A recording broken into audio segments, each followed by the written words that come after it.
Hi cuties, let me tell you a real story about a real Mahatma. Thy name is Thirunavukarasar.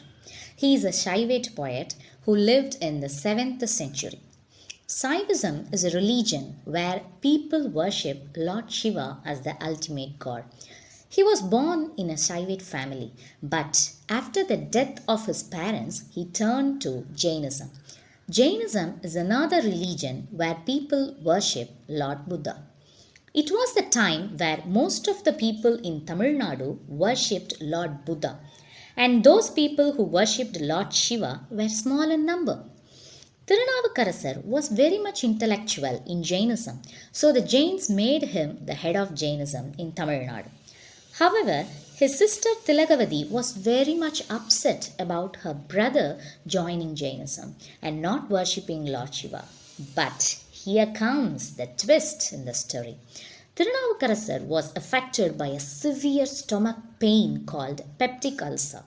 None of the Jain doctors can cure it. The stomach ache was increasing day by day, and at last, Thirunavukarasar decided to go and meet his sister. So he left the Jainism and went back to his sister. His sister was very much happy that her brother came back to her again. She asked him to worship Lord Shiva and spread the sacred ash called Tiruneel on his body. Wow, what a miracle! The peptic ulcer, the stomach ache was cured all of a sudden. Thirunavukarasar was very much thankful to Lord Shiva and started worshipping Lord Shiva. This news was spread to the Jains too. If this news turns true, then it will be a big setback for their Jain religion in Tamil Nadu. So they made a complaint to the Pallavan king, who was also a follower of Jainism. The complaint was that Thirunavukarasar acted as if he was suffering from stomachache solely for the reason of getting back to his sister Tilakavati. Then the king asked Thirunavukarasar to come to his court and he inquired him. Thirunavukarasar told the truth that he suffered from severe stomach ache and the sacred ash only has cured his pain. But the king denied to believe him. Also the Jains insisted to give severe punishment to Thirunavukarasar. They suggested to put him in the hot lime kiln, a type of oven where limestone is heated to produce lime. The stone is like a rock, so it has to be broken down into a semi-solid matter for which there will be 900 to 1000 degrees Celsius heat. Just imagine how much heat it will be. But our Thirunavukarasar was not afraid at all. When Lord Shiva is with us, then why should we fear? That was his thought. So he went inside the kiln and sat there, not for a day or two, but for 7 whole days. He sang the famous Marsil Veenayam song sitting there. He actually enjoyed sitting there in the kiln as if he was in a tour. After 7 days, the Jains came to open the kiln. They were in the thought that Thirunavukarasar would have been burnt to ashes. But to their shock, they saw Thirunavukarasar enjoyably sitting there in the hot kiln. How can it be? Thirunavukarasar remaining harmless amidst the heavy heat was their question. Oh God, if this news was spread, then it would be of great insult to the Jain community. So, what to do next was their thought. Eureka! They got an idea. They planned to give poison to him. The king also accepted it and ordered to bring poison. Thirunavukarasar didn't hesitate to drink it. He totally believed on Lord Shiva that he would save him. So did the god. Yes, the poison didn't do any harm to our Thirunavukarasar. The Jain monks were dumbfounded. They can't believe that the poison didn't affect him. So what should they do next? Thought the Jains. They made a next plan of killing him with the king's elephant. The mahout of the elephant was instructed to tramp that elephant on Thirunavukarasar. Thirunavukarasar was made sit in the middle of the street and no one was there. The mahout commanded the elephant to run and tramp on Thirunavukarasar. The Jains were dead sure that the elephant would tramp severely on Thirunavukarasar. But alas, the elephant suddenly stopped when it came near Thirunavukarasar. The Mahout was continuously instructing it to move, but the elephant didn't move an inch. It was a big shock to all the Jains. On the other side, our Thirunavukarasar was sitting motionless, as if he was enjoying watching a movie in a theatre. He was not at all afraid of the elephant. So, what did the elephant do? The elephant actually circumambulated our Thirunavukarasar 3 times and saluted him with a trunk. On seeing all these, the Jains were almost fainted. After saluting, you know what did the elephant do? The elephant pushed the mahout out of it and tramped him and other Jains on the street. As you sow, so shall you reap. The remaining Jains who escaped from the elephant reported to the king that Thirunavukarasar was alive in spite of these 3 punishments only because of the goodwill that he has earned when he was in the Jain religion. But if we let him live in this world, then he would make people believe that it was Lord Shiva who helped him to overcome all these 3 punishments. Then it would be a big setback and great insult to the Jainism. So they finally suggested the king to tie him to a rock and throw it into the sea. The king ordered so. Thirunavukarasar was tied to a rock and thrown onto Bay of Bengal. He was not at all scared. He seemed to enjoy a boating ride on a river with a life jacket on him. But he uttered the Namashivaya slogan continuously.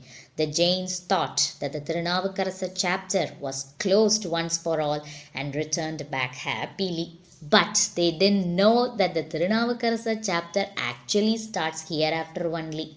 The Jains thrown him eastern side towards the ocean, but the rock made an U-turn and headed towards the west through a river called Kedilai.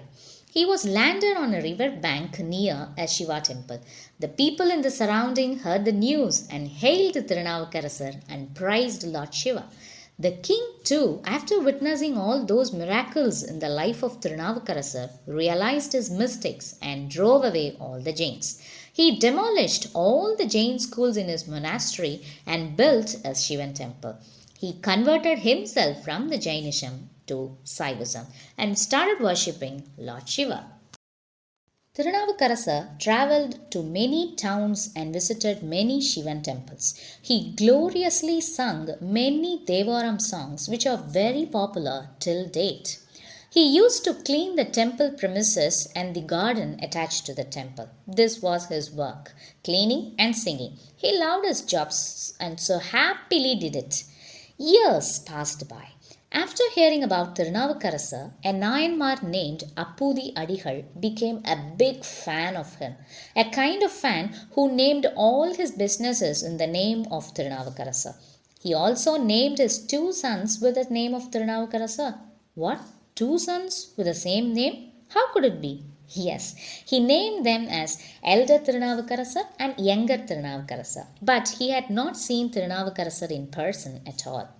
Thirunavukarasar heard about Appudi Adigal and wanted to meet him, so he went to Appudi Adigal's house. Appudi Adigal thought that a Shiva devotee had come to his house and so offered him food. Thirunavukarasar asked him why did he name his enterprises with an old man's name. Appudi Adigal got furious and started scolding him. He asked Thirunavukarasar, "Who are you to talk about him?" Thirunavukarasar humbly replied that he is that old man. Appudi Adigal was so much happy that Thirunavukarasar himself has come to visit him. So Appudi Adigal asked his wife to prepare for a banquet to Thirunavukarasar. His wife too prepared delicious food to serve. For serving food, she asked his son Elder Thirunavukarasar to get a plantain leaf from the garden. When Elder Thirunavukarasar went to the garden to get a banana leaf, a poisonous snake bit him. But, however, he managed to bring the banana leaf to his mother. After handing over the leaf, the elder Thirunavukarasar fainted to the ground and was dead. The Appudi Adigal didn't know what to do next. They were very much worried for their son that he has passed away so early. But if Thirunavukarasar came to know that his elder son was not alive, then he would not eat the food. So they decided to hide their son's body and came to invite Thirunavukarasar for lunch. But Thirunavukarasar felt that something was wrong looking at Appudi Adigal's face. He said that he would first bless all the people in the family with the sacred ash Thiruneeru and then would have lunch. So he called one by one. When he called Elder Thirunavukarasar, he didn't turn up. He inquired the reason, and Appudiyadigal told the truth. Thirunavukarasar was very much shocked and took Elder Thirunavukarasar on his shoulder and went to a Shiva temple nearby. He peacefully sung a Devaram song to Lord Shiva. So what happened next? Yes, Lord Shiva gave life to Elder Thirunavukarasar. Appudiyadigal and all other people nearby praised Lord Shiva and Thirunavukarasar. Years passed. Once there was no enough rain and the poor people were suffered a lot due to the drought. Thirunavukarasar was much worried about the situation. Lord Shiva appeared in his dream and said he would give him a gold coin daily with which he can serve food to the poor. Thirunavukarasar was very much happy. The next day there was a gold coin inside the Shiva temple. Thirunavukarasar took it and distributed food to the poor. This happened until the drought went off. Wow, what a miracle! Then he visited another Shivan temple where the main door was closed for decades. People there used another way to go inside the temple and worship the Lord. On looking at this, Thirunavukarasar sang a very beautiful song to Lord Shiva and humbly asked the god to open the door. To everyone's surprise, the door opened. People praised both Lord Shiva and his great devotee, Thirunavukarasar. Thirunavukarasar travelled to many towns all over India and visited all Shivan temples on his way. He went to Kasi to worship Lord Vishwanathar and he got eager to worship Lord Shiva on his abode, Mount Kailash. So he started to travel to the mountain. The route on the mountain was very tough, so he walked day and night. So his legs were hurt, so he started working with his hands. But his hands too got hurt and he crawled with his chest. He was much anxious to worship Kailasanatha, so he didn't care about his body at all. But for a while his whole body was fully defunct and he was laid motionless on the ground.